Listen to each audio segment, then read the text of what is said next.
Welcome to the Power of Women Leading the Fight Against Antisemitism. I'm Debbie Surt for Juda Coalition, and I will be the Roundtable moderator for tonight.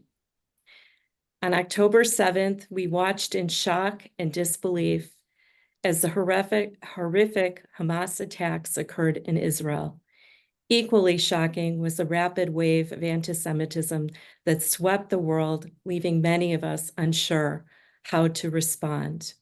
We have 6 panelists today, each fighting antisemitism in different arenas, and each of them has a unique perspective to bring to our discussion. Women's distinctive leadership qualities have the ability to model meaningful change in society. Our goal is to share experiences, learn from each other, and develop a more effective strategy to combat antisemitism.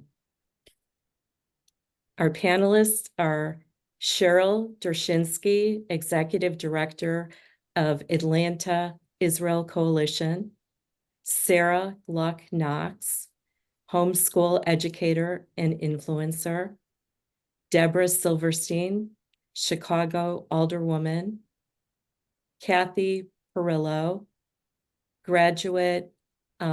educator graduate of United States Holocaust Memorial Museum and Yad Vashem, Allison Pure-Slovan, Midwest Director of Simon Wiesenthal Center, Norma Livni, journalist, editor of the book, The Jewish Self-Hatred, The Enemy Within.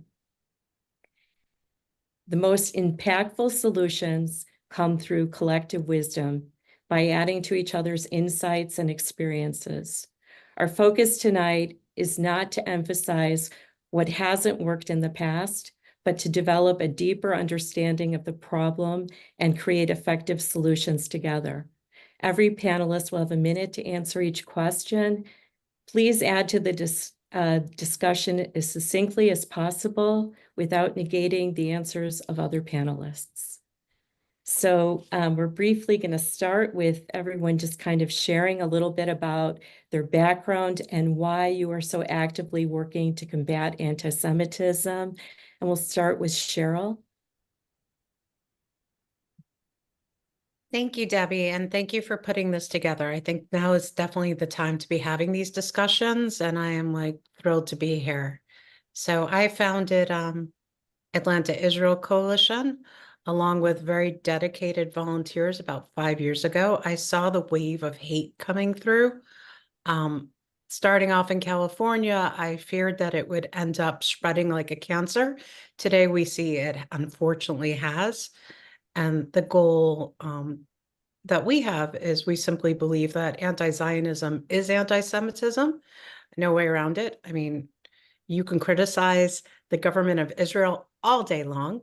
That doesn't mean that you're an anti-Semitic individual. We all have criticisms. I mean, we're Jewish, of course. We've got lots of criticisms.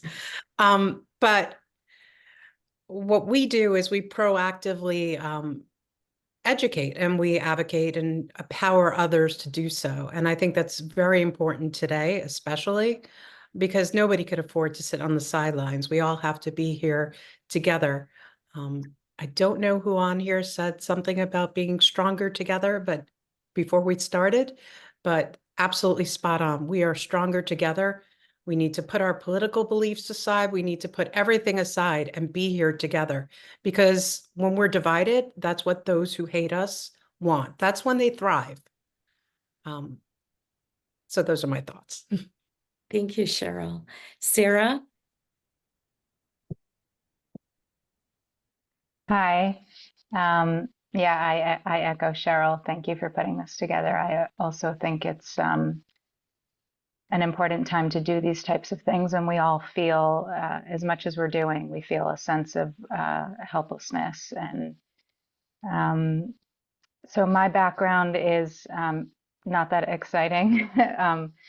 Although diverse, I grew up in New York in a modern Orthodox family, the child of well, the grandchild of a Holocaust survivor. I work in disability and therapy, finishing up my master's in organizational psychology. I have actually for a long time seen a resonance between what's happening with Jews in society and what happens with the disabled people in society. That's actually what my thesis is about. So I have decided recently, as many Jewish mothers have, to homeschool. Although my child was going to a Jewish school, I did feel that there was influences that were not what I wanted to bring exactly. So I did start some groups of New York Jewish homeschoolers, which surprisingly there weren't any. Up until very recently, homeschooling was not a thing that Jews did. Now it's become extremely popular, and there's a lot of parents are waking up to see that their children are not welcomed in school, and it's crazy. But hearing from our grandparents about what they went through and just feeling like, well, that's just not our reality, and to see it happening now, it puts us in a really interesting place.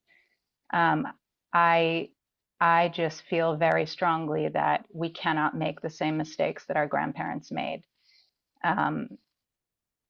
We cannot be silent, and it's not about just fighting misconceptions. I think we're in a very special place where, because of social media, we get to actually hear what our haters are thinking about us. And I think we need to listen. And I think we haven't listened before, and we need to listen to what they're saying. There might be something in there that we really need to understand. So that's kind of where I'm coming from. I'm glad to be here. Thank you. And Deborah,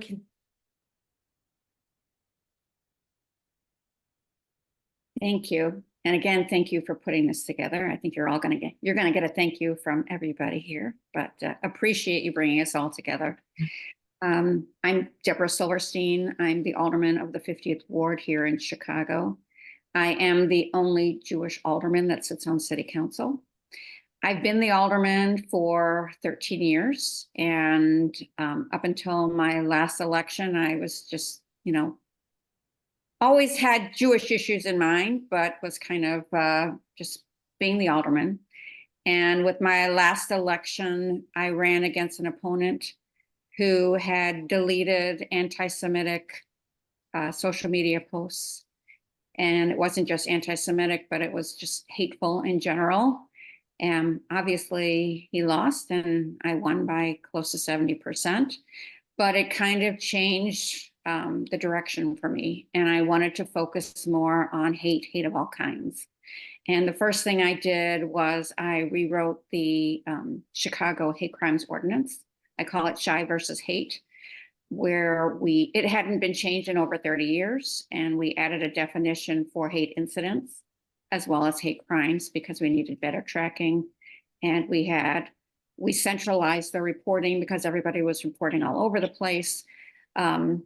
And we had better reporting. So that was the first thing I did. And then after that successfully passed, October 7th came. And being the only Jewish alderman, I was and still am the only spokesperson here in Chicago and in Illinois.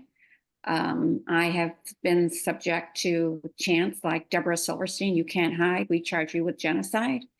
I successfully passed a resolution just days after the war started condemning Hamas. And I have been extremely vocal against anti-Semitism from October 4th to present.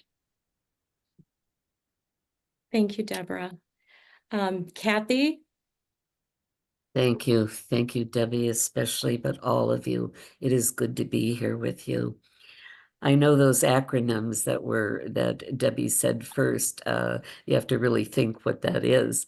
But I had studied at both Yad Vashem and the United States Holocaust Memorial in their scholars program. I'm a retired teacher, and I taught in a private Catholic school in Erie, Pennsylvania, and the Sisters of Mercy had asked if a couple people would begin a Holocaust course. So it began much earlier than that. While I was in high school, I did a research paper on Albert Schweitzer, believe it or not, but it took me into the humanitarian philosophy of him and many, many Jews, and I was drawn in at that time.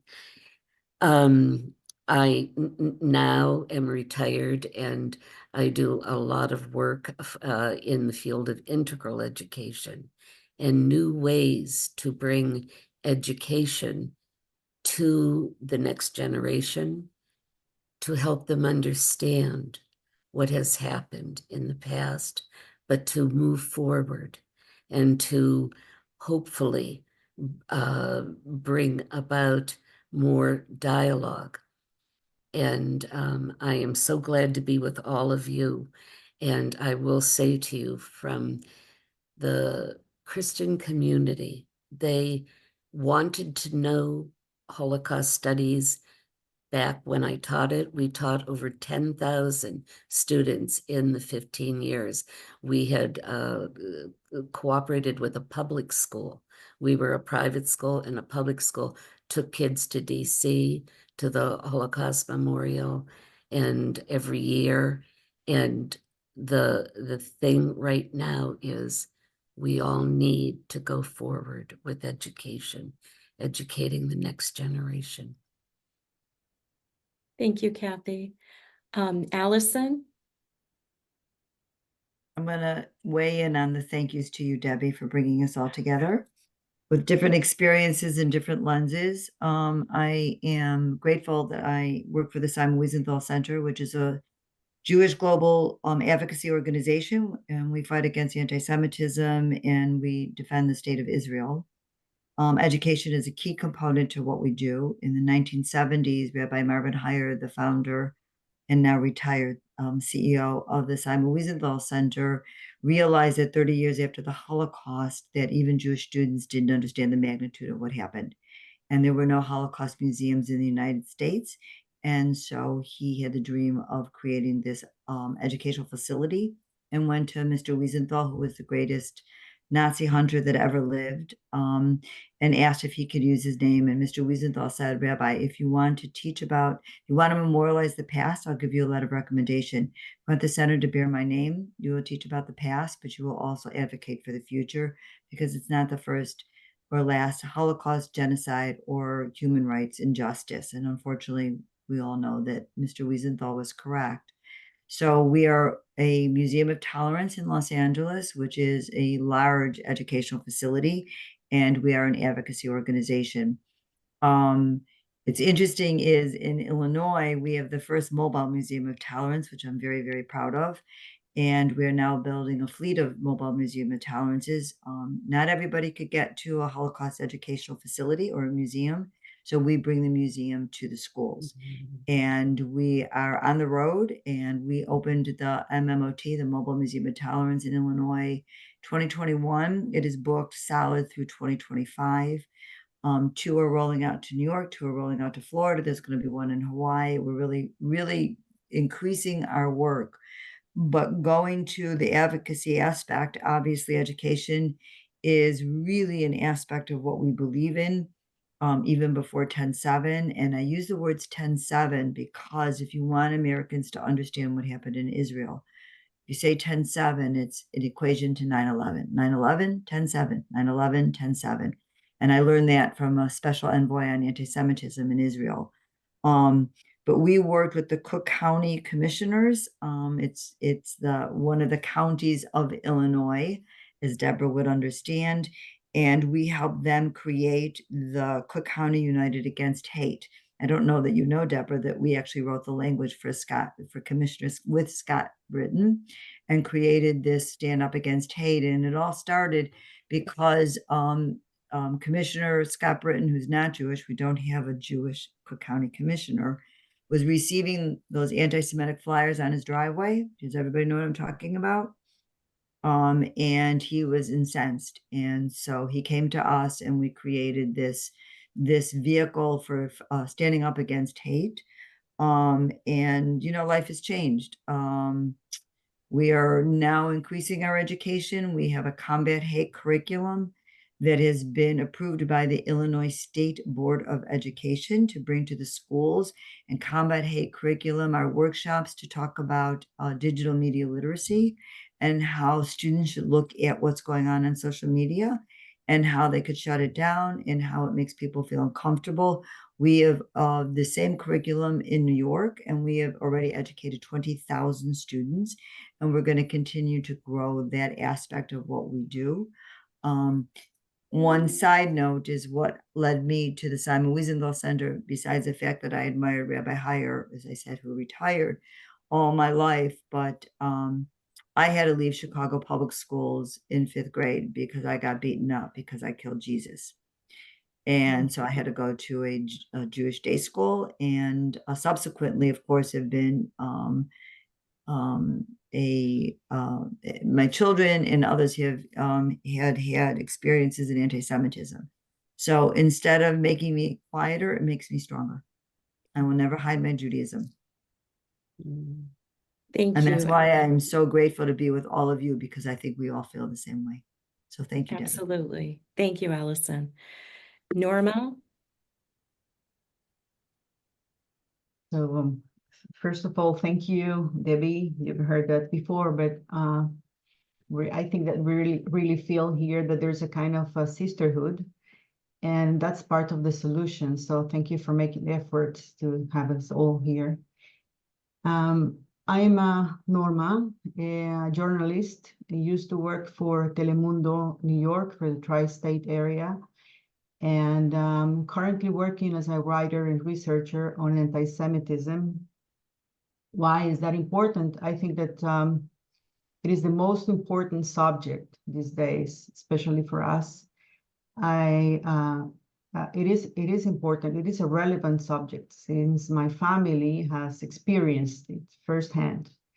When my husband was posted as a diplomat, as an Israeli diplomat abroad, we had the chance to live in different countries, and my children felt it in school when I don't want it to get into too many examples, because I'm sure that you have also experienced that kind of hatred in the inner circles, if it's school or if it's work or with the so-called friends, such as statements like, "Oh, you don't look Jewish. You're so nice," and stuff like that. So it became something personal, and even for us as a couple, when my husband and I had friends and we were in different diplomatic engagements. And people that we thought that were our friends, that they just tried to avoid us when there was military reaction to some events in Israel. It was not now, but even before October 7th, as if Israel has not the right to defend itself. So again, it's something personal, but beyond that, I think that the future of our children and your children, everybody's children, depends on the actions that we take now. So there's no time to wait. There's a sense of urgency, not only because of what happened in October, but I think that if we follow the events in recent years, it's an ongoing issue, and it's every year the same story, that we have reached peak levels of anti-Semitism, and it's a global phenomenon. It's not only an American phenomenon or European, but you see it also in Latin America, where I come from. So it's something that we need to be aware of and take action. So my area is as a researcher, and I think I'm gonna. I understand we want to get into that later on, specific information of what we do. Thank you, Norma. So now the question that we're going to focus on next is, what are your biggest concerns about this extreme level of anti-Semitism, some which have specifically targeted women? And I'm going to start with Cheryl again. So my concerns, again, are, the anti-Zionism being masked as, legitimacy and not being accepted as to what it is. When you say you're going to wipe us out from the river to the sea and Jews should be eliminated, that's clearly anti-Semitism, yet for some reason that's perfectly fine to do on the streets of everywhere USA now.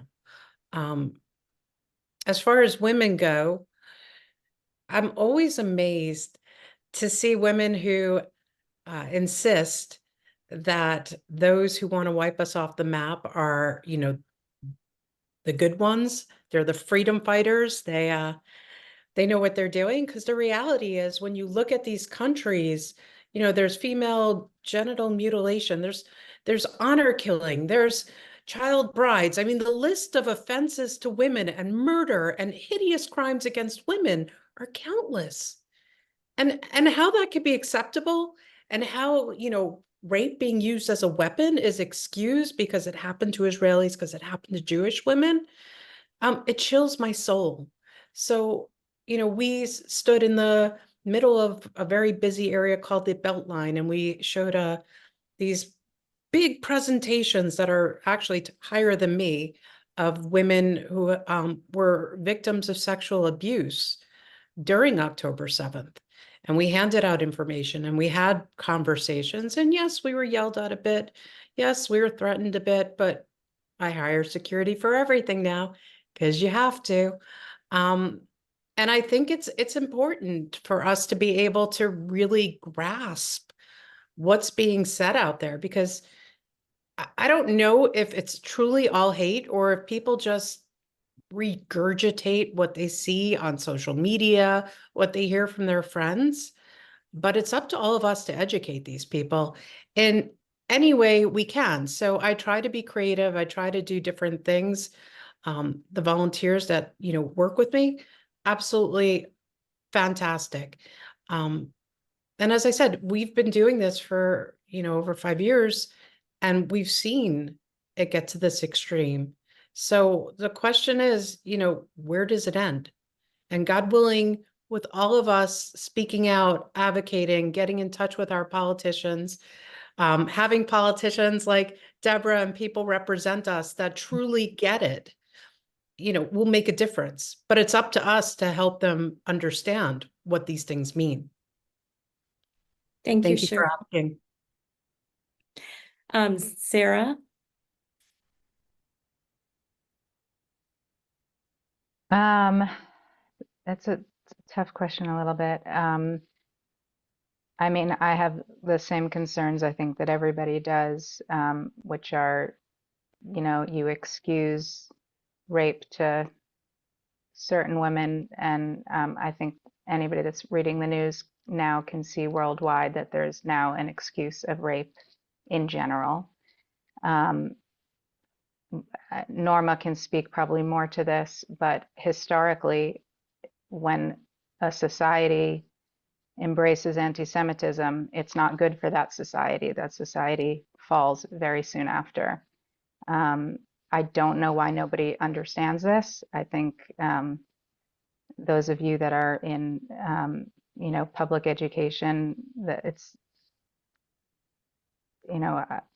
it boggles my mind that that we have generations of people coming right after the worst genocide ever seen in human history, and people are not learning about it. It's it's very interesting. Yeah, I mean, I guess my biggest concern in terms of is, you know, women at the end of the day, you know, we can go out, we can be the biggest advocates, we can, but we are the home keepers of this earth and of society and of culture. And when there's a war against us, it's a war against our children, it's a war against the future, it's a war against just educating and bringing up a good world. I think that's ultimately that's always been my main concern. You know, it's not even about being it's not even about being Jewish. It's like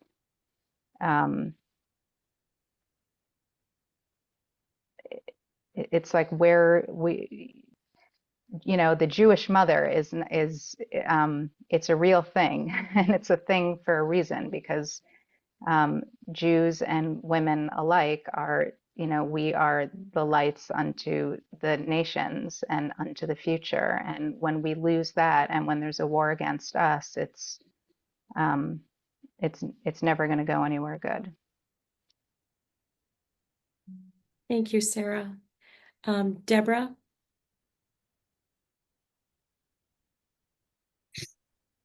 Thank you. I'm gonna reference all my comments about me and my experience as alderman, but public safety has always been the #1 priority for me. I am the alderman of the largest Orthodox Jewish community in Chicago, so we are always on high alert here, especially on Shabbos, when we don't drive our cars and we don't turn on electricity and we don't carry our phones. And we are always feeling like we're a target. And I work very closely with the police, who have been great here, watching us and protecting us. But now we have the protesters, and we have the Democratic National Convention that's coming here next week. And again, it's conversation after conversation after conversation with my local commander, with the superintendent of the police, about what he's going to do about the Jewish community and keeping us safe with all of these protesters. It's a very scary time for us. I also have private security for next week. It's an unfortunate thing, and that is, it's terrible that we have to feel this way. What also bothers me is that all of this hate is trickling down into our high schools and our elementary schools, and kids are being taught one side of the story, and they're being encouraged to walk out and have sit-ins. And some of the kids in school the Jewish kids are being threatened, and they're scared. And I'm extremely worried about what's going to happen to these young kids and to the next generation, because things are way out of control. And I'm working with CPS, with Allison, with the JUF, with the ADL, on trying to get CPS to come up with a plan to protect our Jewish kids in school. Sorry, Deborah. Everybody's here is not from Chicago. CPS. Explain what that is. Chicago Public Schools. Thank you. And with regard to the women and the rape that happened in Israel, again, at City Hall, we had public speakers speaking about that, and the protesters in the gallery would scream above her, screaming, "Liar, liar." I passed out the New York Times article that detailed all the rape and brutality that happened to the women. And within 15 minutes of me putting that article on every one of my colleagues' desk, the other side, the socialists, came around with their own articles saying that the New York Times was nothing but a lie. So it's unbelievable to me that the world was silent when all of these women were raped. It's something that I keep mentioning, and it's just disgusting. It definitely is. It's definitely disgusting. Kathy? Yes, Deborah, thank you for sharing with all of us and our audience as to what is going on right there in your district.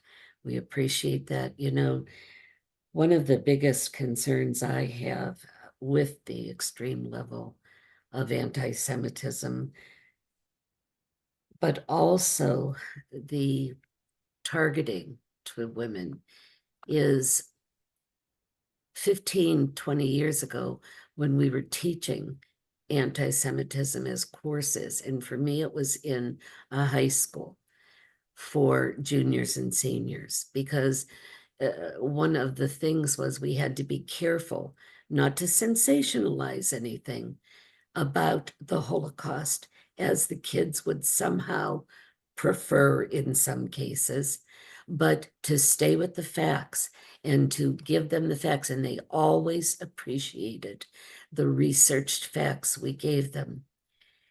But there was hardly anything on the ill treatment of women at that time. There has been research in other years, and we have more now as to, for instance, the brothels in the concentration camps or many other things, and how horrific women were treated. But my concern right now in our present generation is it won't be addressed as it should be. Here there is Deborah in her district speaking loudly.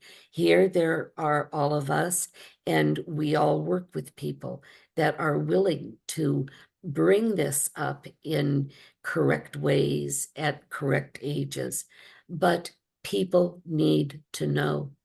They need to know what happened October 7th. They need to know what happened in the Holocaust. And so let us go forward. And the concept of teaching the next generation wisely. How do you do that, though? With high school students, with young adults, with the elder generation. But we need to do it. They need to understand. Thank you, Kathy. Allison? I have a lot of thoughts and emotions here. And unfortunately, the first one I'm going to say is we're always preaching to the choir.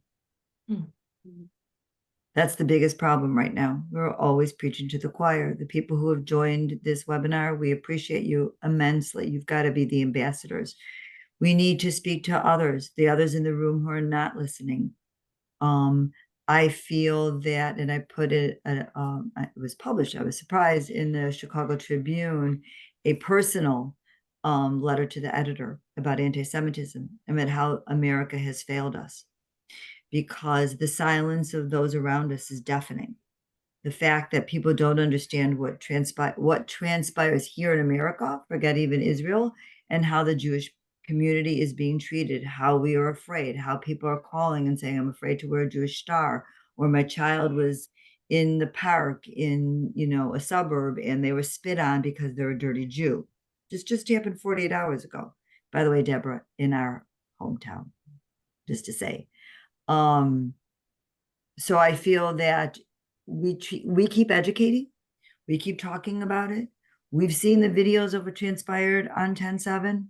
We know what happened to the women. What I really want to know is, where are the other women who have held up those signs? #MeToo. I say it's #MeToo unless you are a Jew. Because that's what's happening in this world today.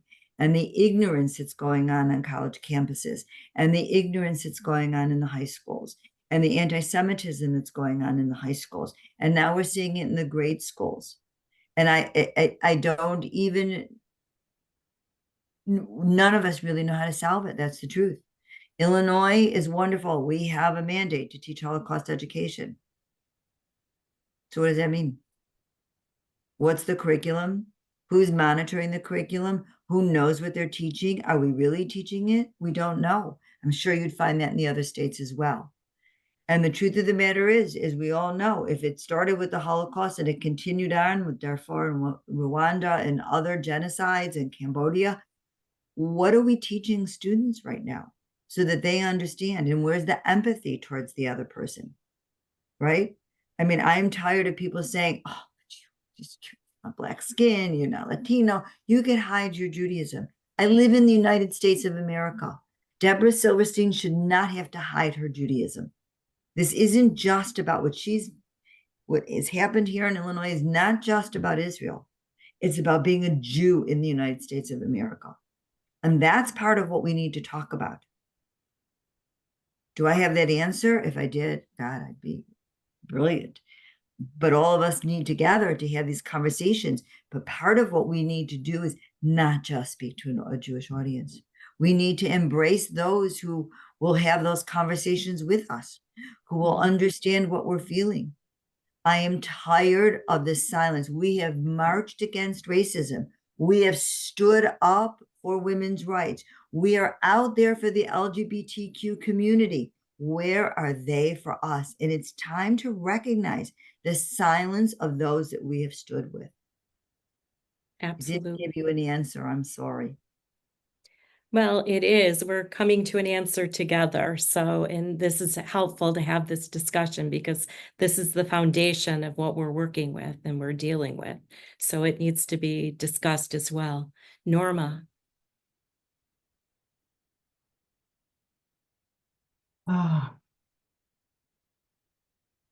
I don't want to minimize, God forbid, what women have been through, especially in Israel after or during October 7th. But I have the feeling that the whole Jewish people were raped, and there's a sense of weakness in the not as a people, but the safety of the people has been lost, and the sensation that we are chased is there everywhere. I'm talking now as an Israeli, and I'm sure that you also have that feeling in America, because some of you have mentioned that you even have to hire some security guards, and so in that sense, I don't feel that it's only a matter of women, because everything affects us, everything. If something happens to our kids, it's also affecting us in our entire family or in workplace. We feel that we are the ones who solve problems. So that's why we take it more personal. And that's the main concern from my perspective. Besides that, I think that since World War II and since the birth of the State of Israel, there's a new form of anti-Semitism, and one that tries to legitimize hatred against Jews under the convenient cover of delegitimizing the only Jewish country, which is Israel. And anti-Semites make no exceptions. Their calculation and aim are clear. Israel and the Jewish people are the same, and we are fine as far as we are annihilated. And that's a problem. I don't know if we're enough aware of that, but that's part of the main challenge. Israel is an intrinsic part of the collective Jewish identity, and it's perceived that way by all the nations of the world. And we've seen that when there's a judgment against Israel policies, it falls on the entire Jewish collective, and not only on an individual part. And we can see it in universities in America and around the world. So that's something that needs to be addressed, and we have to become more aware of that. to see what we can do to change that situation. Thank you, Norma. The war against anti-Semitism is fought on many fronts. How effective are our attempts to win the battle against anti-Semitism on social media? What proactive strategies could we employ to avoid always being on the defense?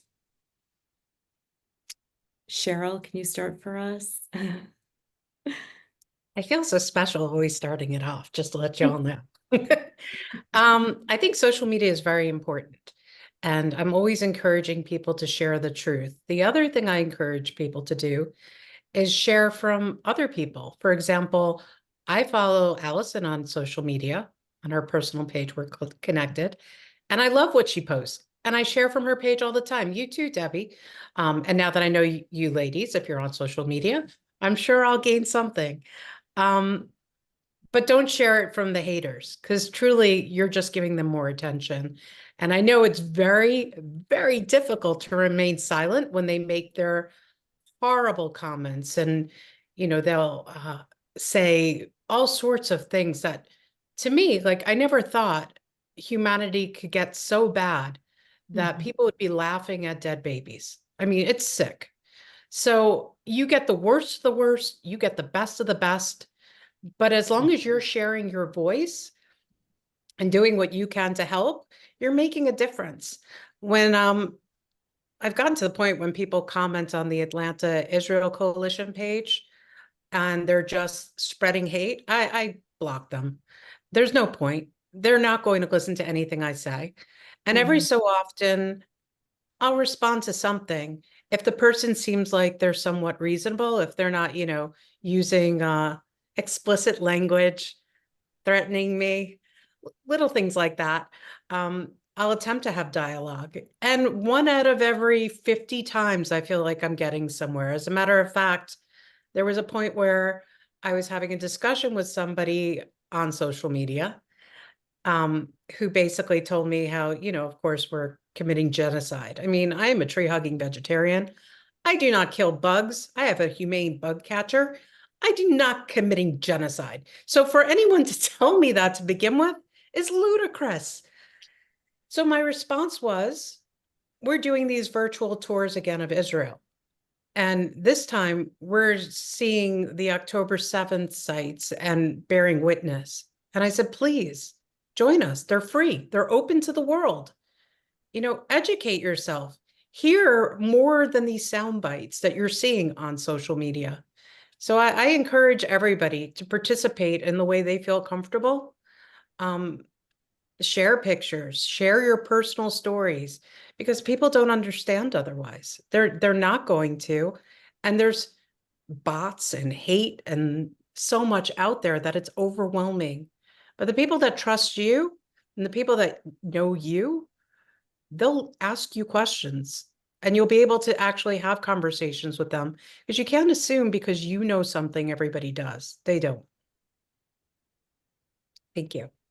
Thank you, Cheryl. Sarah? I don't think that we're being particularly successful. I think one of the main problems that we suffer from is this generational trauma that has us. I think it was Norma that said, we're there, we feel chased. In a lot of ways, I'm also an architect. I didn't bring that up, but in my early architecture days, I was living in Israel, and I remember that I always felt that Tel Aviv had this very bizarre urban planning where there was no planning really. It was just like, we're here now, we're doing this, let's just put it down, and maybe we'll be here in the future, maybe we won't. And a lot of Israeli policies are actually like that. Like, you can't return things once you buy them. There's just this very temporary feeling about it. And I think that that's a Jewish thing, and that's part of our generational trauma. And I think that, our modern enemy now is totally the opposite. They are living in this long game.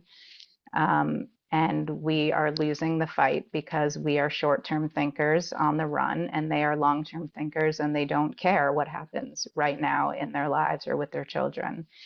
I think we need to be thinking long-term. I think we need to be listening to what our haters are saying about us. Not only what our haters, but also what our supporters are saying. So yes, there are a lot of people being quiet.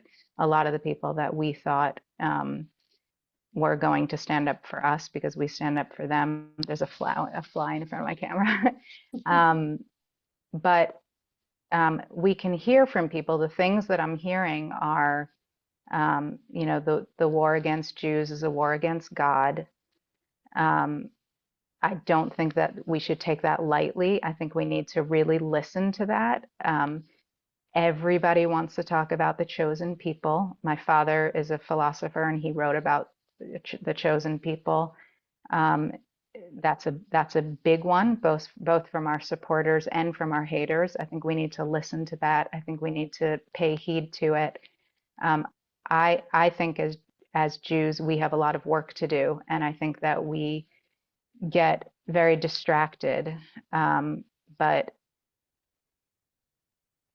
there's something inside of the Jewish soul, the collective Jewish soul, that is unique and does have a job here. And I don't think that we have fulfilled it. I think if we had fulfilled it, we wouldn't be in this situation, this perpetual hatred that doesn't go away. It can hide for a little bit.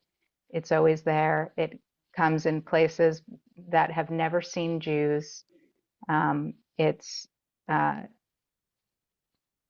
We have to figure out what that is amongst us, and we need to develop it, and we need to find what it is, because the world is demanding it from us, and I don't think they're going to stop until we figure it out.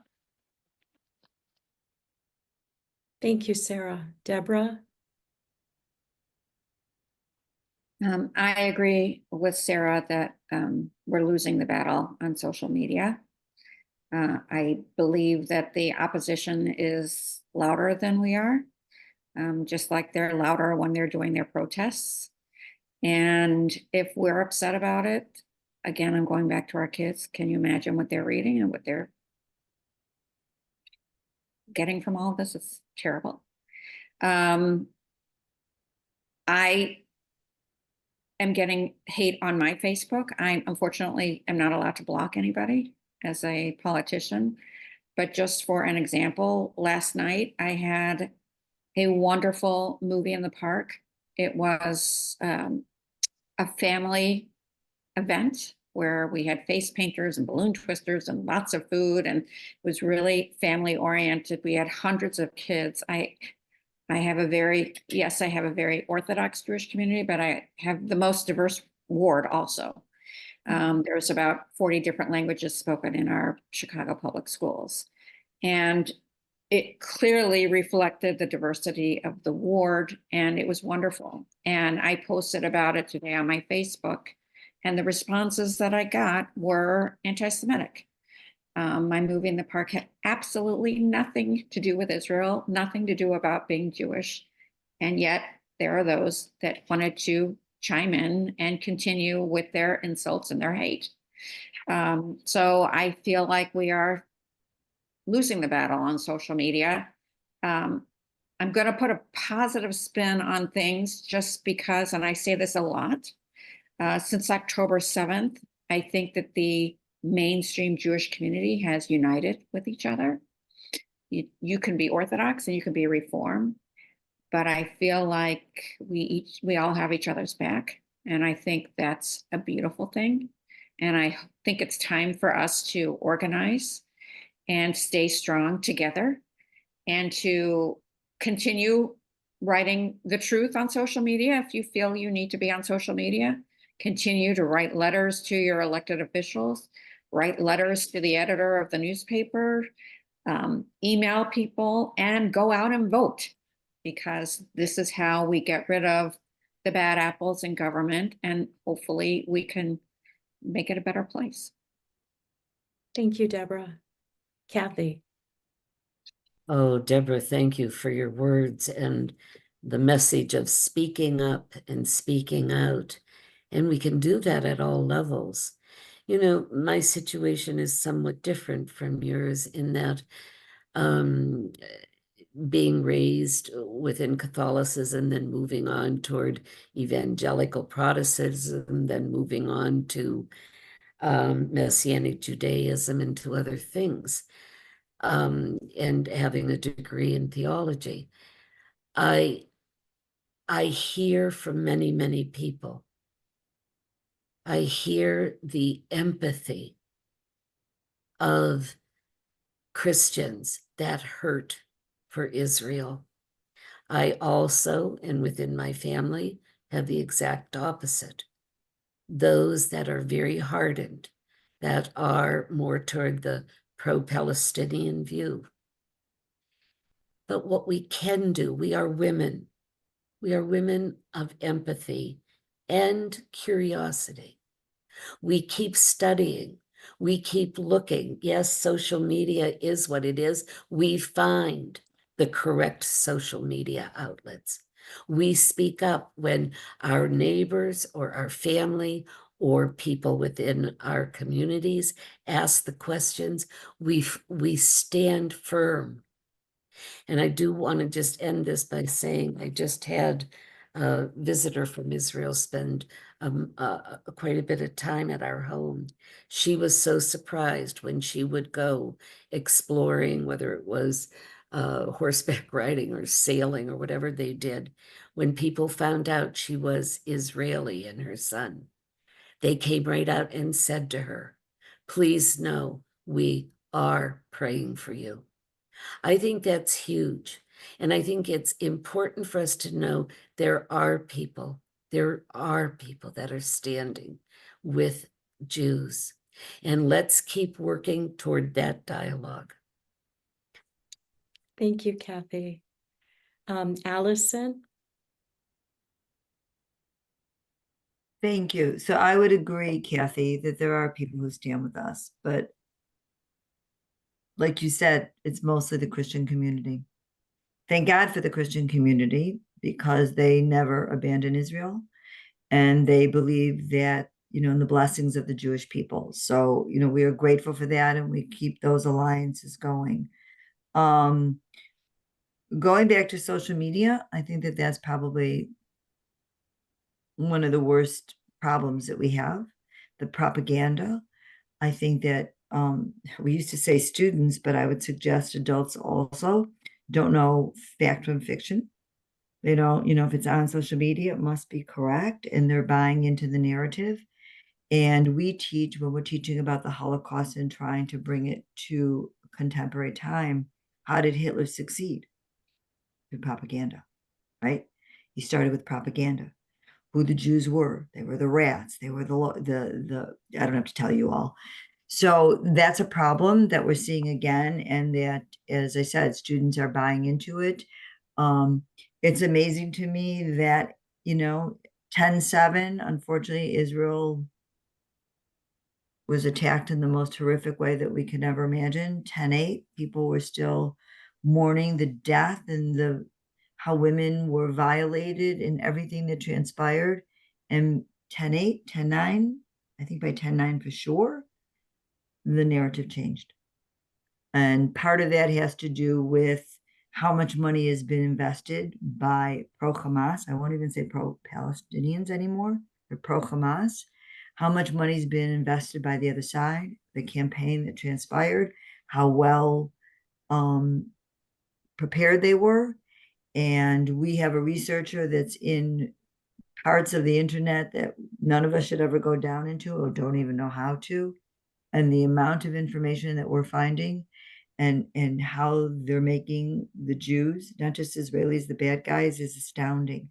And that's why all of us, I think, would agree that we really need to educate younger instead of older. College students we've almost lost at this point. We have to be in the grade schools. I used to say the high schools, but by fifth grade and over, they're already buying into the narrative.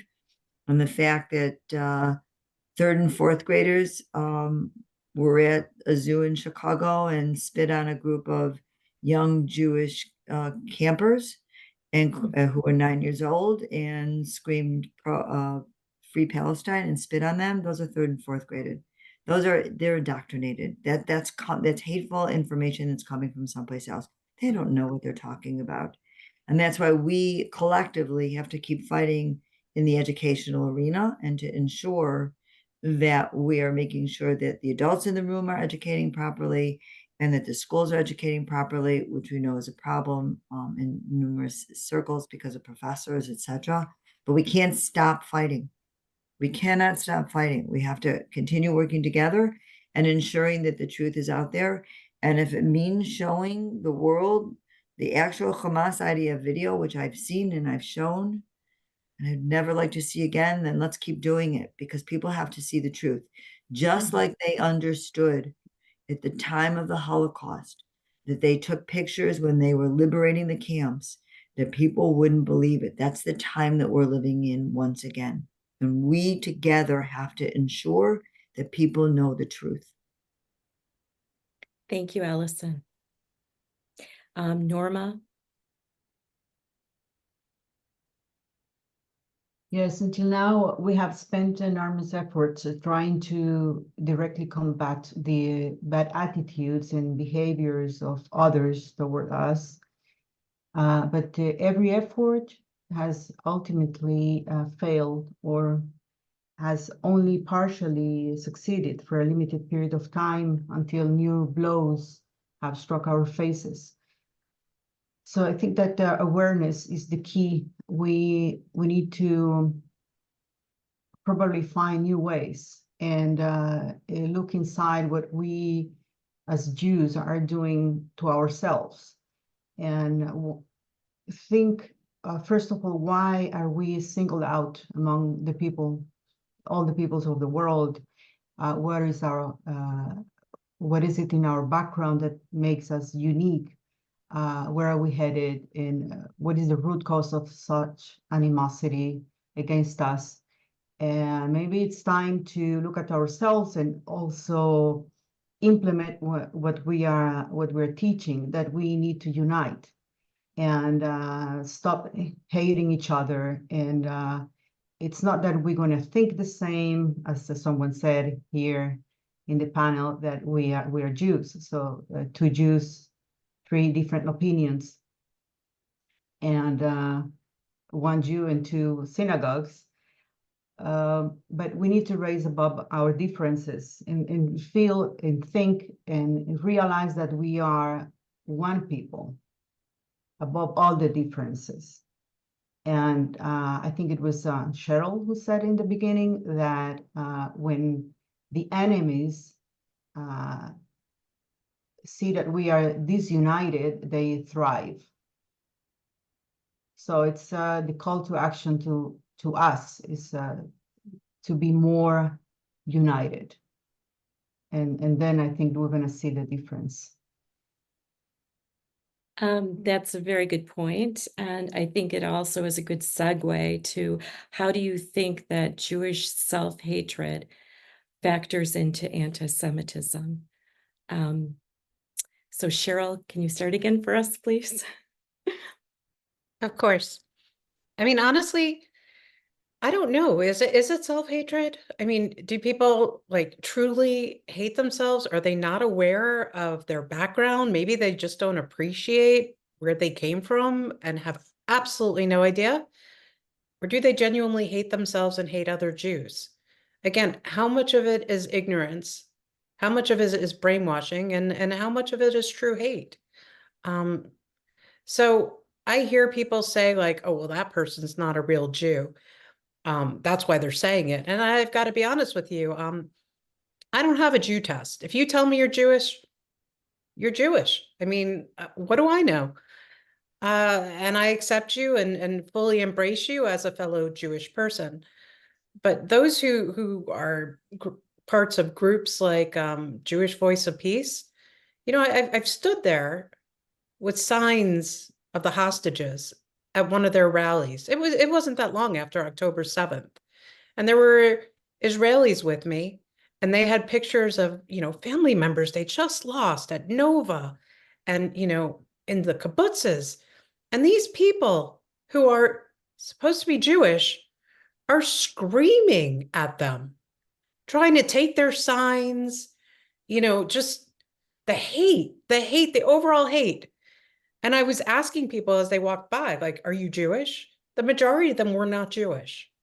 So I couldn't even tell you how many Jewish people were actually at the Jewish Voice of Peace rally, because it didn't seem like there were many. The few that I did recognize, I don't know, were they brainwashed just like some of those that hate us truly seem to be? I mean, you look at Palestinians like Bassem Eid, or the Green Prince, the son of Hamas, who left that lifestyle.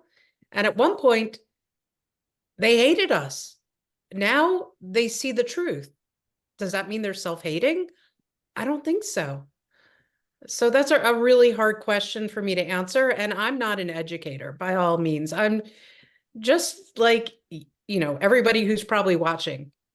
I care. And that's why, I do what I do. But I'm definitely not qualified to answer that particular question any more than I have. Thank you for asking, and it's a good one. I'm looking forward to hearing what you all say. Thanks, Cheryl. Sarah? I think there's a big, I think it plays a big part.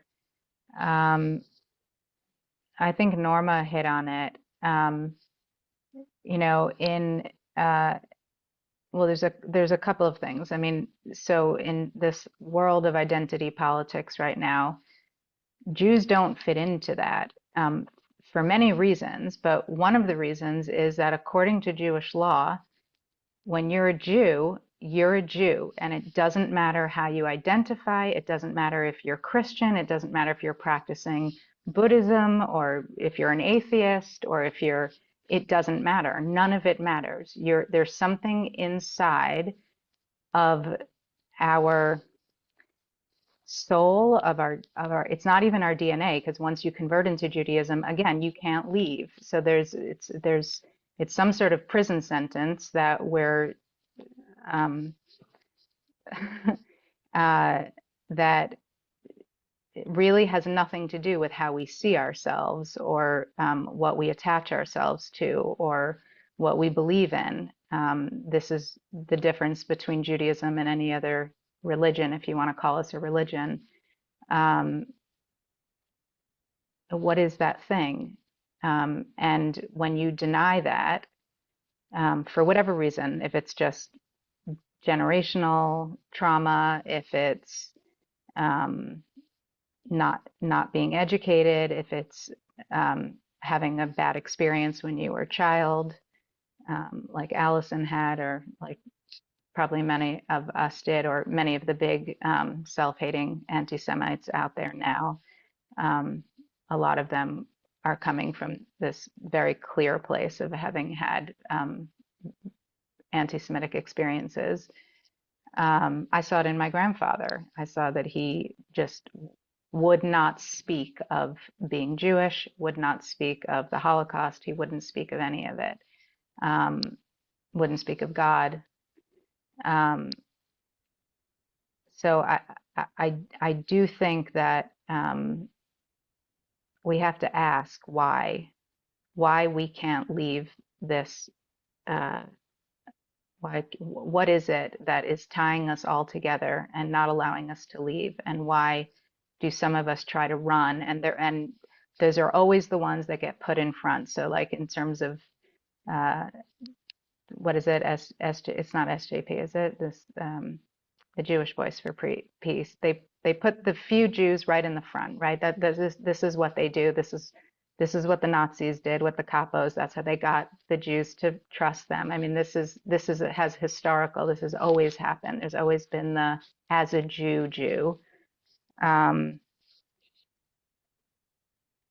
think it plays. I don't have an answer for what to do about it, except what I'm right now working in these Jewish homeschool groups is trying to really rethink the way that we're educating our children about what it means to be a Jew.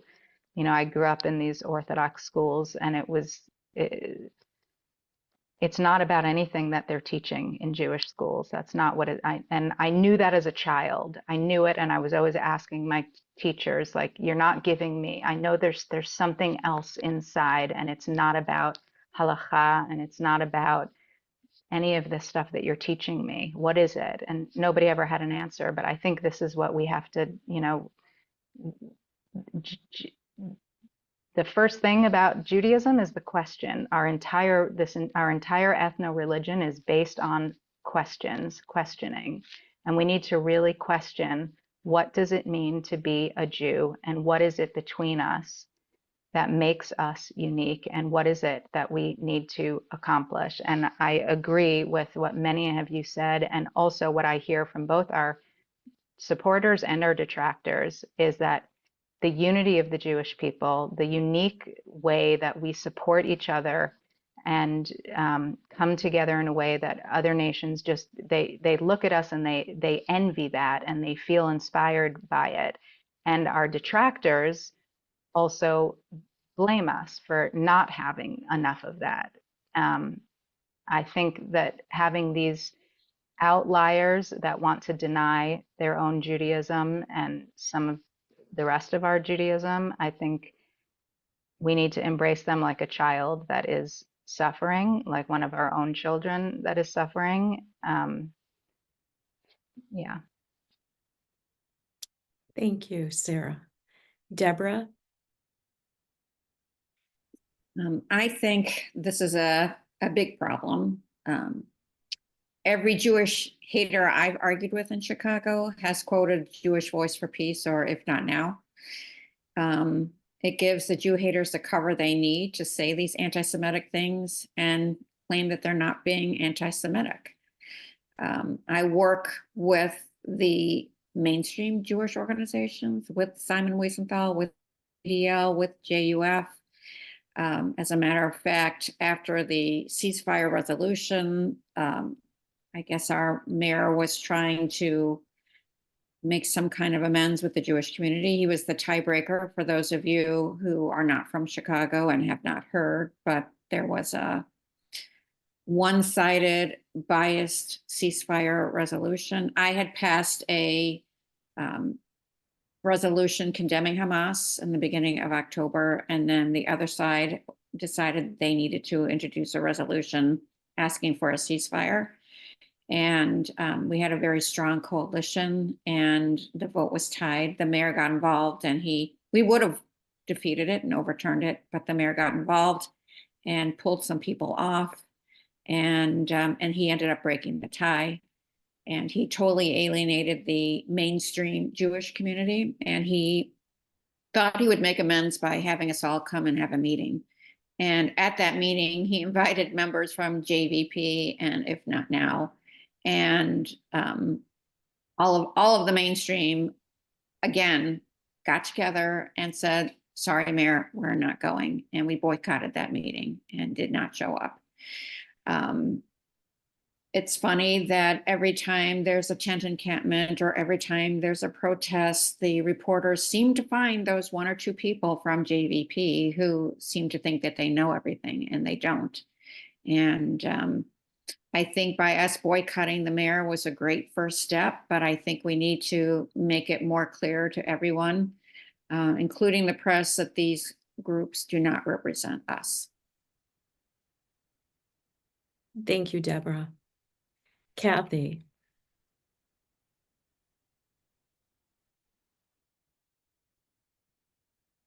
This situation is found in Norma's book. That's what her book is about.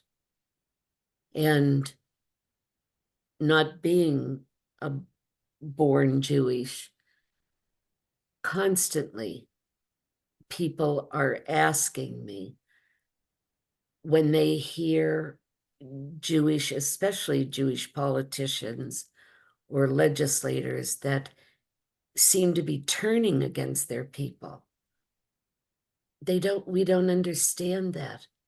How can that be? Except I believe there is a beginning understanding and a base within the pages of Norma's book that begins to address that many of us did not have the history on. The division within the Jewish community itself. I think it's a hard subject. But I do know that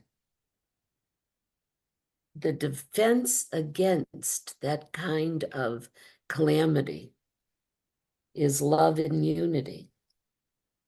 And where there's love, unity, and friendship between one another, and especially with Israel, then they go on. And we've seen that in history. And I don't want to get into the historical First Temple, Second Temple, all of that. But I think we have to be talking about this and how it affects Jews themselves and those that look at the Jews. And I would suggest, you know, for the audience to pick up the book. And again, it goes back to, let's educate ourselves. Let's have that desire to go forward with this study and the research, and then disseminate it, then speak to it to people. And let's not be afraid to go into those areas. These are hard questions, and thank you, Debbie. And thank all of you for your honest replies. Thanks, Kathy. Allison? I think the problem, in my opinion, is we are afraid to be proud as Jews. And I don't mean you have to be religious. I mean that we've assimilated so much in this country that people don't understand who Judaism is and what Judaism is. And that's where we have failed our families. As I said, it's not about religion per se. Choose to be Sabbath observant, kosher, whatever you would want. But there's so many beautiful, rich traditions in our own religion or people, and we've assimilated so much that that's part of the problem on campuses and with students and with Jewish Voices for Peace, because they're ignorant. They don't know. They'd rather go and put up a Christmas tree than light Hanukkah candles and understand that we have our own traditions. And I think that we have lost the pride of being a Jew. And I'm not talking about Israel right now. Again, that's another conversation that we should talk about, because we should support, you know, the land, the state of Israel. But here in our own country, our children don't have any background, or they haven't even been educated about the state of Israel. The Simon Wiesenthal Center has traveling exhibits. We haven't used them in a while, but we have one that's called People Book Land. I forgot what it's called, about the history of the state of Israel, of the Holy Land. It was co-authored by UNESCO, so they agreed to everything. It starts with the beginning. It goes through the Romans and the Turks and through Jesus, etc., all the way to technology. And I showed it at a Jewish convention of 500 students. And I cannot tell you how many students said, whoa, whoa, whoa, whoa, whoa. We had a presence in Israel before 1948 when it was a state. They had no idea. They didn't know about Abraham. They didn't know about the Crusades. They didn't know about the temples, nothing. So how can you stand up and be a proud Jew if you don't even know your own history and your traditions? And that's where I feel, as Americans, people, we have failed the Jewish people or our children, and we need to feel pride in our religion and to be a Jew. Let's be strong. Let's be proud about who we are, just as Deborah is every time she walks into city council. She stands there straight with pride, representing the Jewish people. And for that, we thank you. Yeah, thank you. Thank you, Allison. And Norma? Yeah, so this is the book. It's Jewish Self-Hatred, Enemy Within. And when I was doing research for this book, I was really surprised by the amount of information of Jewish hatred throughout our history. It's part of a Jewish history, which is quite uncomfortable, but it's a reality, and we see it these days as well. One of the examples is that when I was reading about Germany, which is one of the countries that have very strict laws against incitement and hatred against Jews. So the German parliament designated the BDS movement, boycott, divest, and sanctions against Israel as anti-Semitic. And what happened right after? They received a letter signed by Jewish scholars from Germany and other countries, and also Israelis, against that resolution, saying that it was against the freedom of expression. So I thought to myself, I said to myself, what happens with our enemies if they look at us, what we do to ourselves, that we inflict with this self-inflicted wounds, and they think that when we do it, they can do the same or even worse. So we kind of give that power to do whatever they want or say whatever they please against us, if that's the way we treat to each other. So again, what I said before is that, first of all, we need to be united and radiate that light to the world. Otherwise, we're going to see the same or even worse situations that we have experienced in recent months and years.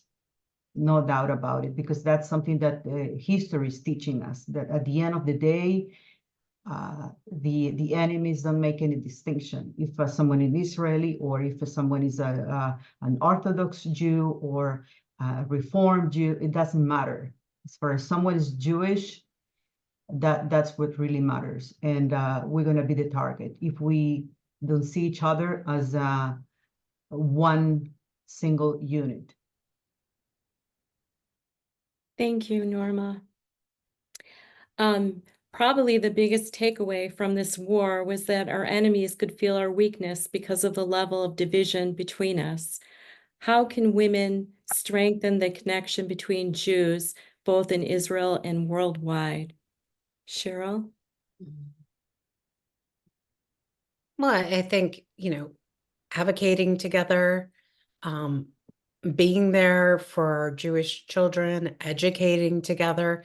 We've always been natural at these things, right? Like, we can use our voices, and then doing things like Jewish things and making Jewish spaces like challah bakes and things like that, to be able, and trust me, I hate to admit this, but I'm not a baker, okay? I go there simply for the bonding. But being able to truly be there for one another, and again, spreading this, I think that's really what we need. We need to be proud of who we are. We shouldn't be hiding, and we need to be able to embrace each other, even with our differences, because we all have differences. They say, what? Ask one Jew, get like, or two Jews and get like 100 opinions or something like that. We have opinions, and that's great. And we can disagree. But appreciating each other and being there for each other, and spreading that, it's not an echo chamber. It really isn't. We can make a ripple effect. You know how powerful that could be? If I share with you and you share with someone else who doesn't know, and they share, what was that commercial? Like, was it hair care or something? And then they did, or removing hair on your legs. And then they told this person, they told this person. And suddenly you saw all these faces in the commercial. Maybe it's before all of your time, who knows? But my point is, when you share these things and we share our experiences and we're there to support each other, people start to learn, and we're educating others by example, not just saying it, but actually living it.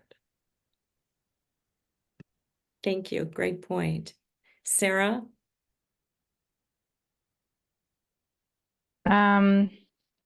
Okay, so I'll be an optimist for a moment. So let's say tomorrow everything dies down, the UN, comes forth and you know, says that October 7th was horrific and a terrorist attack, and um, everything changes and we all feel safe again. These connections that we form and this unifying force that always brings us together in these times of fear and suffering and horror. As soon as things get good again, they melt away. We see this not just with the Jews; we see it with everybody. This is part of what I'm talking about when I talk about this the short game that we play rather than the long game. I think that this is exactly, it's like we sort of have to quiet the noise of what's happening around us. I think that we kind of get too distracted, and that's part of the plan, is to distract us enough that that we lose our strength. And I hear a lot when people like Thomas Sowell and big supporters of Jews, when people ask them, like, what do you think the Jews can do? And they all say fail, right? Is like a lot of this is an attempt by our haters to get us to be fearful. It was what October 7th was about. It's what the people that celebrate October 7th are about. It's about finding a weakness in the Jew. And somebody said about, I think it was Norma that said it, right? That the whole Jewish nation was raped on October 7th. It's an attempt to tear us apart, to distract us. And I think we need to not get distracted. I think we need to stay really steadfast with our, and I think one of the beautiful things that has emerged, and I can speak definitely from the Jewish American perspective, is a lot of people, Jews and also Israelis that are now living in America, that Israeli non-religious Israeli Jews generally don't have to think about their identity as Jews. It's just part of being Israeli. And now you see them going to synagogues, and it's not a religious thing again. It's about reconnecting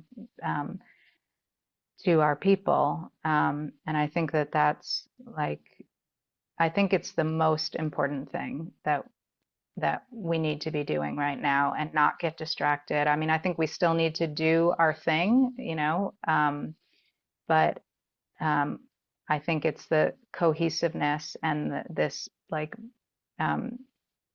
rebuilding who we are, that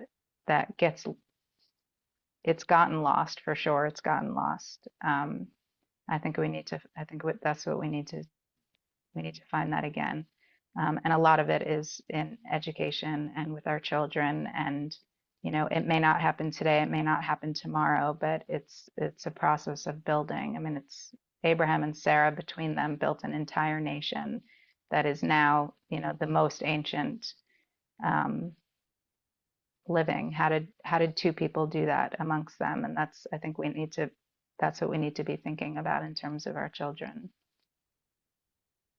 Deborah? Well, given that we are a panel of women, I think women are really rocks. So thank you to all of you, first of all, for all that you've done. I feel that women are the compassionate ones, the peacemakers, the thoughtful ones, the strategists. We are really strong people. I was really honored to be selected to light a torch in Israel for Yom Ha'atzmaut. And I met so many heroes that were women. I met a girl who was a paramedic and was running to save a colleague in Gaza and got shot in the leg and now walks with crutches. I met a nurse who works at Sheba Rehabilitation Center, who works with the amputees and helps them get their lives back together. I met a woman in the Mossad who came with a wig. She was wearing a wig every day, sunglasses, a mask over her face, a scarf around her neck, a jacket to cover her body so that we couldn't see what she actually looked like. And when she spoke on camera, they changed her voice so that nobody would be able to hear her real voice. I had women, wives of soldiers. The soldiers had been in the army for months. They hadn't seen their families. And we all came together as women and supported each other and built connections with each other, those that I'll never, ever forget in my entire life. And I think it's important that we all realize the vital role that women play and the strength that we build on from each other is just incredible. So thank you to all of you. Thank you, Deborah. Kathy. Boy, Deborah, after listening to what you just said, sure does sound like love your neighbor as yourself. And maybe within that concept, you know, how do we strengthen the connection between Jews, both in Israel and worldwide? That's huge. But Deborah, what you just said was simple. Love your neighbor as yourself. And I know one thing, I look at all of you, and we really just, some of us met tonight, and you will go forward speaking out. And I think that's the other part of it, you know, to encourage people when things seem almost impossible, yet to bring that voice to masses of people that need to hear it. And, you know, we have to look back as women on the gifts we've been given, you know, to nurture, to love the neighbor, to go the extra mile. And I believe possibly this tonight has a seed in it to once again just say the words. And I bet Israel and the world might hear it. Thank you, Kathy. Allison. I hope tonight and what you accomplished here with us brings all of us to think about different ways of engaging women. Look at us, we're all very different backgrounds in this together, as I said earlier, but in different ways of how we're trying to accomplish the same end. And maybe we could find ways to engage other people and have more community conversations. When I say community, I want to get more broad-based. I do mean the Jewish community, and I do mean Reform, Conservative, unaffiliated, Orthodox. I really don't care. I really don't care. Just women, and you don't have to be Jewish. And if we can reach out to others and have these conversations and look at other people as humans, and they'll start looking at us as humans as well. We need to have cleansing questions to somebody else. How does it feel? I don't know what it's like to have black skin. I don't know what it's like to be a Muslim woman who wears a scarf and maybe there's a prejudice against her. I don't know what a Latino woman feels like. I don't know somebody else's struggles, but I need to learn them because I want them to hear and learn our struggles as well. And to me, that's the best accomplishment that all of us can do collectively and separately. And having this conversation, maybe then one person at a time, we can change the mindset of people.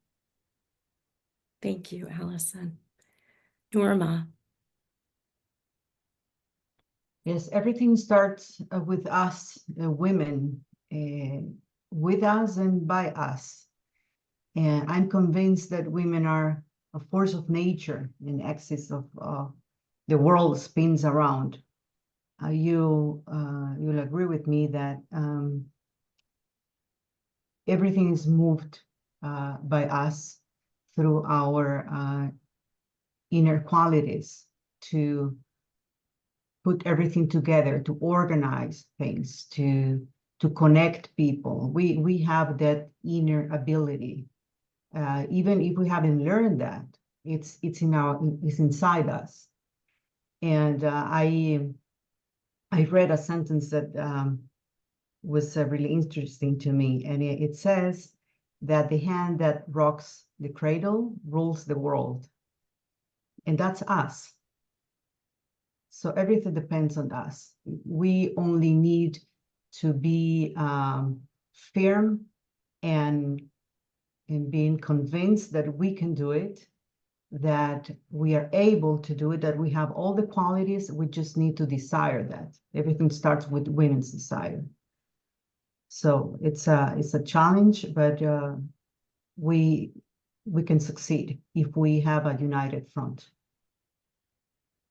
Thank you, Norma. Thank you, all of you. We had more questions, but I can see because of time that we're not going to get to all of the questions, but I really feel like we've really accomplished something. You know, we've accomplished a dialogue and an understanding of how much women need to work together to make changes. And it is said that tikkun, or correction, will come from the desires, the united desires of women. And I hope that we can make that a reality together. And I want to thank our panelists so much for coming together today to be a part of this. And I want to thank you to all of our viewers and wish everyone a good night. Thank you. Thank you.